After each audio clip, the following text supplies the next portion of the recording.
Intimate ট্যাবলেটটি 5 mg, 10 mg এবং 20 mg তে হয়ে থাকে। ভিডিওতে ইন্টিমেট 10 ট্যাবলেটটি কি সমস্যার ক্ষেত্রে ব্যবহার করা হয়, তার খাওয়ার নিয়ম, সাইড এফেক্ট এবং বর্তমান কোম্পানির রেট সংক্ষিপ্ত এবং সহজভাবে তুলে ধরার চেষ্টা করব। ইন্টিমেট 10 ট্যাবলেটটি সম্পর্কে ভালোভাবে জানতে ভিডিওটি সম্পূর্ণ দেখার চেষ্টা করুন, কারণ ট্যাবলেটটির ব্যবহার ছাড়াও অনেক প্রয়োজনীয় দিক আছে যেগুলো জানা অত্যন্ত প্রয়োজনীয়। এছাড়া অন্য কোনো অ্যালোপ্যাথিক মেডিসিন সম্পর্কে আপনার জানা আগ্রহ থাকলে আমাদের কমেন্টে ওষুধটির নাম লিখতে পারেন, বা বিদেশি কোনো অ্যালোপ্যাথিক মেডিসিন হলে তার জেনেরিক নেমটা আমাদের কমেন্টে লিখুন, আমরা সেটাও সম্পর্কে ইনফরমেশন দেওয়ার চেষ্টা করব। ইন্টিমেট 10 এটি স্কয়ার ফার্মাসিউটিক্যাল লিমিটেড কোম্পানি তৈরি প্রোডাক্ট, আর জেনেরিক নেম টাডালাফিল। ট্যাবলেটটির ব্যবহার অর্থাৎ কি সমস্যার ক্ষেত্রে আমরা ব্যবহার করতে পারি।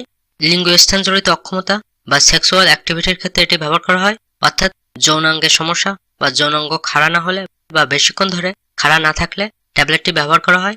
যৌন ইচ্ছা হ্রাস পেলে বা যৌন মিলন করার উৎসাহ বা ইচ্ছা না থাকলে ট্যাবলেটটি উপকারে আসে।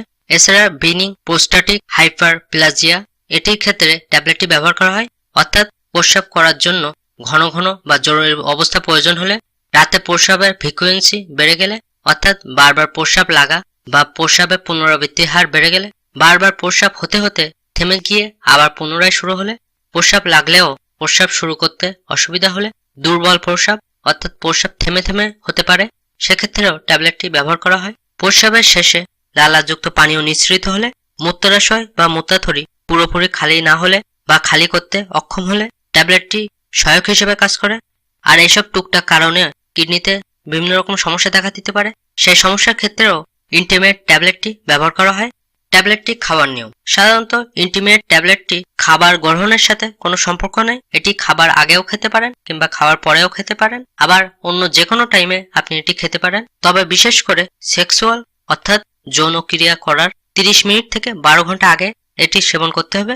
ট্যাবলেটটির প্রভাব দেহে 24 ঘন্টা পর্যন্ত থাকে, অর্থাৎ ট্যাবলেটটি খাওয়ার 24 ঘন্টা পর্যন্ত ট্যাবলেটটি আপনার শরীরে কাজ করবে। 10 mg ইন্টিমেট ট্যাবলেট দিনে একটি করে খেতে হয়, তবে প্রয়োজনের সাপেক্ষে এর ডোজ বাড়ানো বা কমানো যেতে পারে, তবে সেটি অবশ্যই ডাক্তারের পরামর্শ নিয়ে করতে হবে। তবে প্রত্যেক ওষুধ অবশ্যই ডাক্তারের পরামর্শ নিয়ে খাওয়ানো উচিত, কারণ ডাক্তার রোগীর সার্বিক দিক বিবেচনা করে ওষুধ ও তার খাওয়ার নিয়ম নির্ধারণ করে থাকে। যাদের কিডনি ও লিভারের সমস্যা তাদের ব্যবহার না করাই ভালো, আর ব্যবহার করলেও 10 mg বেশি খাওয়া যাবে না। আর বয়স্কদের ক্ষেত্রে 10 mg বেশি ইউজ করাই যাবে না। 18 বছরের কম বয়সী শিশুদের ক্ষেত্রে ট্যাবলেটটি ব্যবহার করা উচিত নয়। ইন্টিমেট 10 ট্যাবলেটটি শুধুমাত্র পুরুষদের জন্য। ট্যাবলেটটির পার্শ্ব প্রতিক্রিয়া অর্থাৎ ট্যাবলেটটি খেলে কি সমস্যা দেখা দিতে পারে। মাথা ব্যথা বা মাথা ঘোরা, বদহজম, কোমরে ব্যথা, মাংসপেশিতে ব্যথা বা নাক বন্ধ হয়ে যেতে পারে, ফুসকুড়ি বা ঝিমঝিম ভাবও দেখা দিতে পারে, ব্যাক পেইন, চোখের পাতা ফুলে ওঠা, মুখমণ্ডল জ্বালা পোড়া করতে পারে, ঝাপসা দৃষ্টি দেখা দিতে পারে, চোখে ব্যথা, ত্বকে ফুসকুড়ি, বমি বমি ভাবও দেখা দিতে পারে, হৃদস্পন্দন কমে যেতে পারে, চোখের পিছনে রক্তফলনও দেখা দিতে পারে, আবার কখনো কখনো বুকে ব্যথাও হতে পারে। ট্যাবলেটটির বর্তমান কোম্পানি মূল্য 35 টাকা 11 পয়সা করে। ভালো থাকুন, সুস্থ থাকুন, আল্লাহ হাফেজ।